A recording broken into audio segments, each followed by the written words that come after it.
Menyusul tertangkapnya Peggy Setiawan alias Peron yang menjadi target operasi polisi dalam kasus pembunuhan Vina dan Eki di Cirebon, Jawa Barat, muncul beberapa pengakuan yang mengejutkan. Seperti apa ceritanya? Saya Yohana Gabriela akan menelusurinya secara mendalam.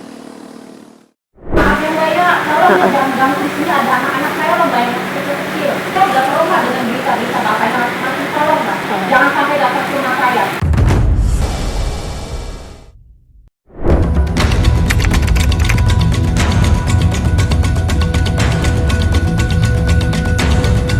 Usai meringkus Peggy Setiawan alias Peron atas tuduhan ikut serta dalam kasus pembunuhan pasangan kekasih Vina Dewi Arsita dan kekasihnya Muhammad Rizky alias Eki, aparat kepolisian daerah Jawa Barat menggelar prarekonstruksi.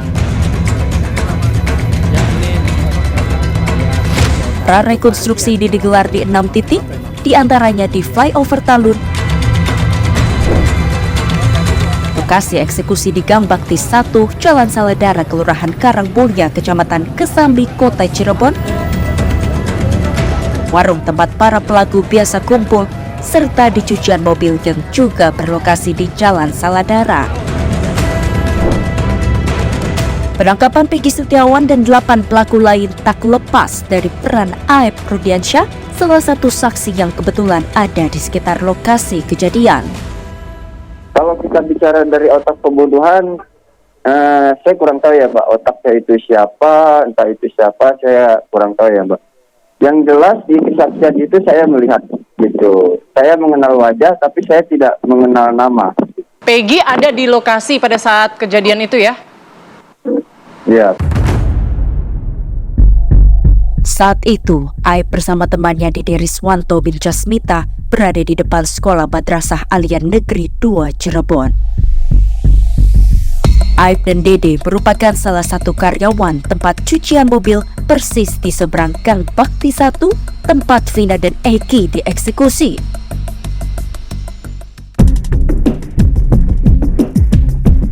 Pihak Peggy Setiawan alias Peron melawan atas kesaksian Aib yang tidak pernah diungkapkannya di dalam persidangan. Ibnu, salah satu teman kerja sekaligus sepupu Peggy, membantah kalau saat kejadian tanggal 27 Agustus 2016 lalu, Peggy ikut melakukan pembunuhan terhadap Vina dan Eki. Di bedeng, saya, Peggy, Robi nganter bondol pulang. Nah, menuju jalan raya. Jalan raya habis bondol naik angkot, terus mau pulang lagi mampir ke makanan dulu, beli warteg tuh. Nah, beli makanan terus pulang, makan bareng terus tidur. Pas itu ya masih ada di situ, tidur sama saya. Tapi pas dengar cerita ini karena terlibat kasus pembunuhan itu, iya. Percaya nggak pada saat itu kalau Peggy pelakunya? Nggak percaya teh, soalnya Peggy kan ada sama saya di sana waktu malam 27 Agustus. Ibnu juga menegaskan, jika Peggy memang buronan polisi, ia pasti tidak akan berani pulang ke rumahnya di Cirebon saat Idul Fitri tahun ini. Terakhir ketemu atau ngomong sama Peggy itu kapan tuh? Ya kalau lebaran aja, kadang lebaran ketemu terus. Lebaran tahun ini sempat ketemu gak? Sempat ketemu, biasa salam-salaman itu, normal, ke kuburan itu. Terus main ke teman-teman salam-salaman aja. Ya.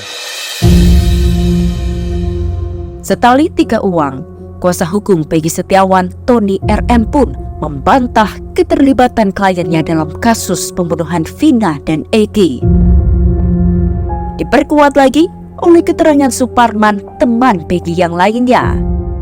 Suparman ini tidak ikut mengantar bondol karena dalam kondisi tidur. Menurut keterangan Suparman, ya, jam 12 malam, tengah malam dia bangun. Begitu dia bangun, melihat Peggy Setiawan tidur di dekat pintu bedeng. Tony juga sempat mempertanyakan, kalau memang DPO yang dimaksud kliennya, kenapa tidak ditangkap sejak dulu? Tiba-tiba rumahnya Peggy Setiawan itu digerebek oleh aparat. Nah, kemudian tanyalah Peggy Setiawan itu ada di mana kan? Ya. Dijawab oleh ibunya, dikasih tahu di Bandung kerjanya. Kenapa nggak dikejar? Kalau yakin sejak awal. Disinggung soal penetapan kliennya sebagai tersangka, ini jawaban Tony.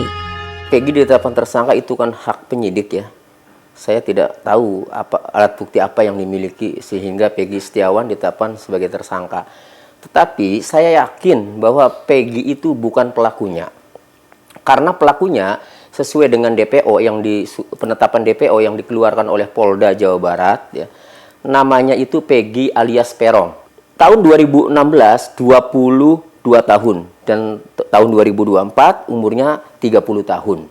Kemudian yang kedua, rambutnya keriting. Ketiga, tinggi badannya 160 dan keempat, tinggalnya di Banjarwangunan, Mundu. Nah, kalau Peggy Setiawan yang ditangkap ini ya, jadi yang ditangkap ini rambutnya tidak keriting. Umurnya 27 tahun Peggy Setiawan ini. Kemudian tinggalnya juga tidak di Banjarwangunan, tapi di desa Kepongpongan. Ya, beda itu desa itu. Nah, kemudian tinggi badannya, ya, ini Peggy Setiawan ini lebih tinggi. Nah, jadi jelas berbeda. Dikuatkan lagi oleh kesaksian teman-teman kerjanya dan saudaranya. Jadi Peggy Setiawan itu sudah lama berada di Bandung. Sementara itu, Kartini, ibunda Peggy Setiawan alias Peron, juga meyakini kalau anaknya tak bersalah dalam kasus ini. Ya waktu itu Peggy sempat ngomong, kan saya nanya, Peggy kamu memang melakukan nggak? Anak saya bersikup keras, tidak pernah melakukan itu. Mas, saya tidak pernah melakukan itu, gitu aja. Di sisi lain, warga sekitar lokasi kejadian juga membantah kalau Peggy Setiawan alias Peron terlibat dalam kasus pembunuhan Vina dan Egy.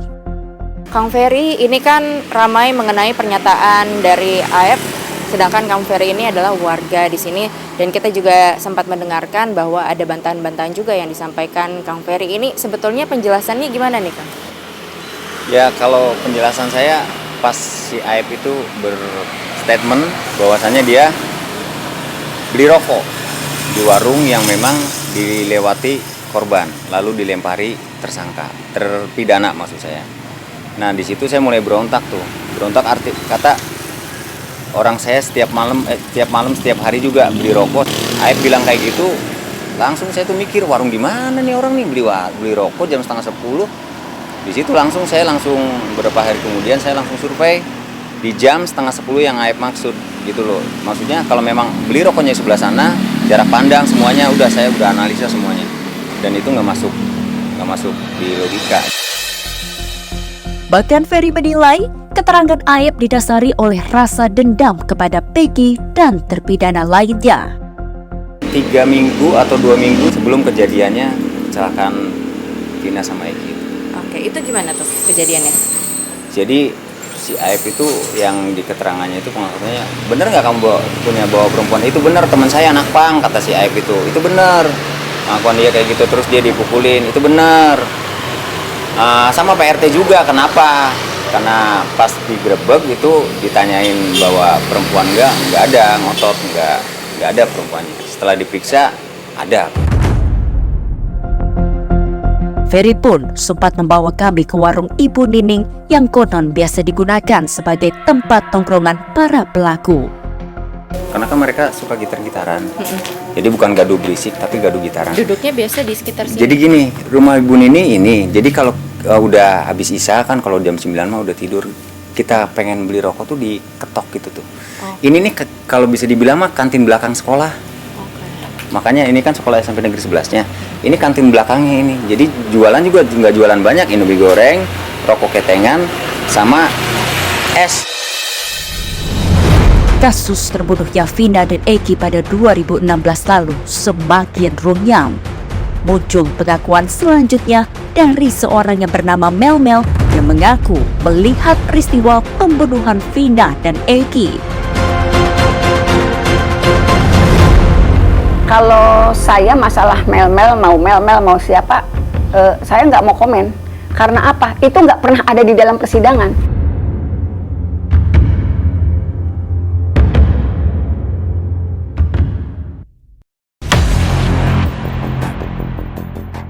Kasus hukum pembunuhan Vina dan Eki masih terus berjalan. Di tengah-tengah proses penyidikan, tiba-tiba muncul sosok Mel-Mel yang mengaku melihat peristiwa pembunuhan itu terjadi. Mel-Mel yang katanya kenal dengan korban Eki mengaku melihat peristiwa pembunuhan itu. Tak hanya itu, selain mengatakan Peggy Setiawan ikut mengeksekusi korban, Mel-Mel juga sempat melihat ada sakat tatal di antara para pelaku. Ada di antara wajah pelaku itu yang dipenjara saat ini 8 orang? Ada, Bu. Termasuk Saka Tatal? Saka Tatal ada. Anda mengenali, Anda bisa mempertanggungjawabkan pernyataan Anda ini, Mas? Saya bisa saya mempertanggungjawabkan, Bu. Saka Tatal, terus yang saya tahu itu si Ucok. Entah siapa namanya, panggilannya di geng motor saya kan tidak tahu, karena saya kan pribadinya cuma kenal Eki aja. Untuk mengkonfirmasi pernyataan Mel-Mel, kami pun coba menemui Saka Tatal. Pemirsa, belakangan muncul seseorang yang mengakui dirinya sebagai saksi bernama Mel-Mel. Dirinya mengatakan bahwa ia melihat Saka pada saat pembunuhan Vina dan Eki di lokasi kejadian. Kita akan mengkonfirmasi hal tersebut kepada Saka. Kita akan menuju ke rumahnya. Saat kami temui, Saka Tatal yang kini sudah bebas setelah menjalani hukuman 8 tahun 3 bulan. Saka meradang dengan pernyataan Mel-Mel. Ia pun siap dipertemukan dengan Mel-Mel. Kalau orang nggak tahu tuh, lebih baik tuh diem. Nggak usah sok-sokan tahu. Yang saya yang alamin ini fakta, kenyataan yang saya alamin, bukan rekayasa. Ya, karena pada saat itu, malam itu Saka Ada di rumah sama paman saya, di rumah paman saya yang bernama Sadikun. tapi kenal nggak sama Mel-Mel itu? Nggak kenal. Akhir pekan kemarin, Saka pun sudah menjelaskan peristiwa yang terjadi pada 2016 silam kepada Komnas HAM yang datang menemuinya. Ngebahas menanyakan tentang Saka yang waktu di tahun 2016, waktu di malam kejadian itu Saka ada di mana dan penangkapan ada di mana. Menanyakan itu. Cuman 2 itu aja berarti? Dan menanyakan bahwasanya Saka tuh sama di pihak kepolisian tuh diperlakukan seperti apa. Kemunculan Mel-Mel dinilai membuat gaduh proses hukum yang sedang berjalan. Banyak yang mempertanyakan apa alasan Mel-Mel yang saat itu melihat peristiwa pembunuhan Vina dan Eki baru diungkapkan sekarang. Dan kenapa saat itu ia tidak memberikan kesaksian resmi kepada aparat kepolisian. Kalau saya masalah Mel-Mel mau siapa, saya nggak mau komen. Karena apa? Itu nggak pernah ada di dalam persidangan. Yang saya bicarakan itu adalah fakta persidangan. Dede dan Aib aja yang di fakta persidangan ada BAP-nya, orangnya tidak bisa dihadirkan. Nah, apa kabar dengan Mel-Mel? Demi Allah baru tahu sekarang, Mbak. Baru tahu rame Mel siapa lagi? Gitu. Dede dan Aib yang begitu sulit dihadirkan tiba-tiba sekarang ngomong di semua media. Kan buat saya ini kenapa sih Aib dulu kemana aja gitu. Kasus Vina belum usai, polisi masih terus bekerja untuk mengungkap kebenaran. Apabila ada informasi, ada alat bukti yang lain yang bisa membuat lebih terang benderang dalam kasus ini, mohon disampaikan.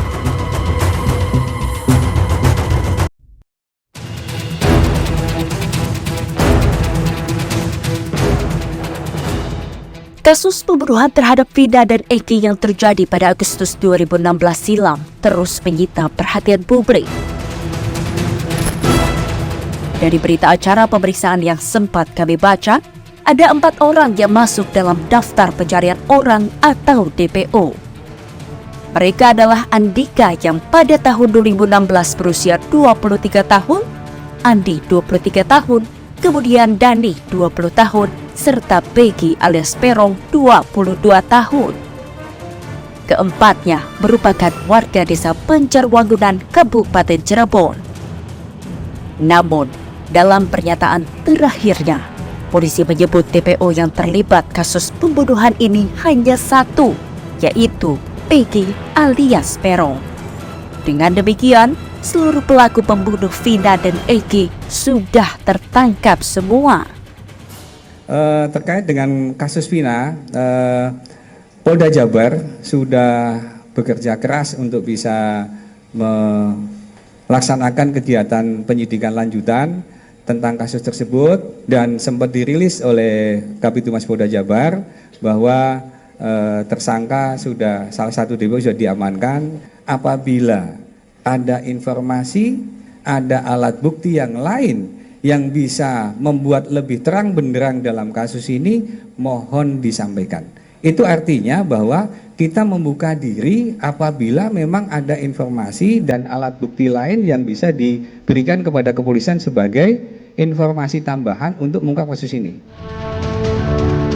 Untuk memperjelas kasus terbunuhnya Vina dan Eki, kami coba menyambangi kediaman Ibtu Rudiana yang tak lain adalah ayah dari korban Eki.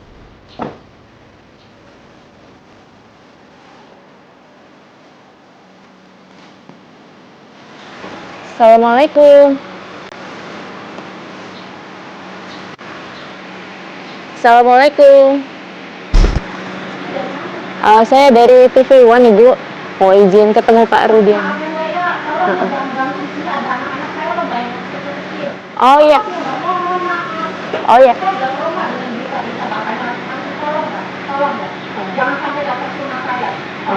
Boleh saya.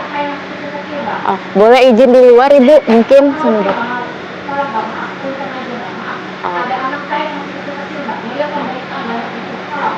Oh ya, oke, baik.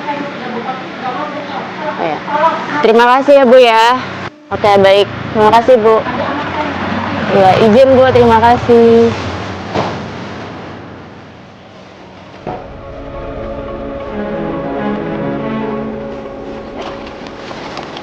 Pemirsa, baru saja jadi kita mengunjungi rumah Bapak Rudiana yang juga sebetulnya menjadi salah satu keluarga korban, yaitu korban Eki. Dan tadi kami sudah berusaha mendatangi rumah, memang kondisinya untuk pintu di dalam ini terbuka. Lalu ketika ditanya, ada seorang wanita yang menanyakan dari siapa, dan ketika kami memperkenalkan identitas kami dari TV One, mereka pun langsung menolak.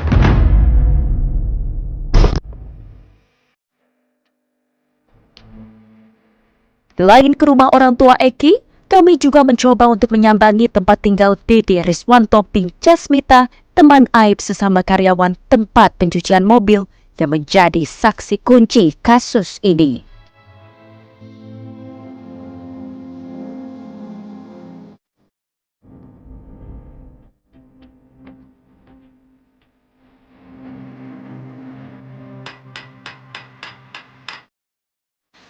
Permisi, Assalamualaikum.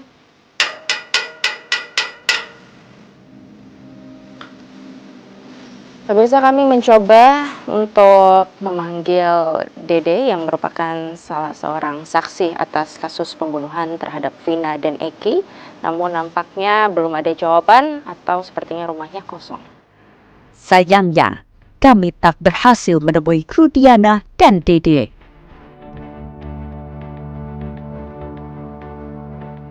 Kasus tewasnya Vina dan Eki yang hingga kini masih belum rampung mendapat perhatian sejumlah kalangan di kota Cirebon.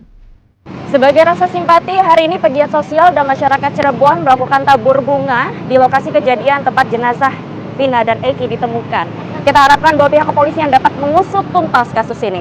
Saya Yohana Gabriela, saksikan Menyikap Tabir pekan depan.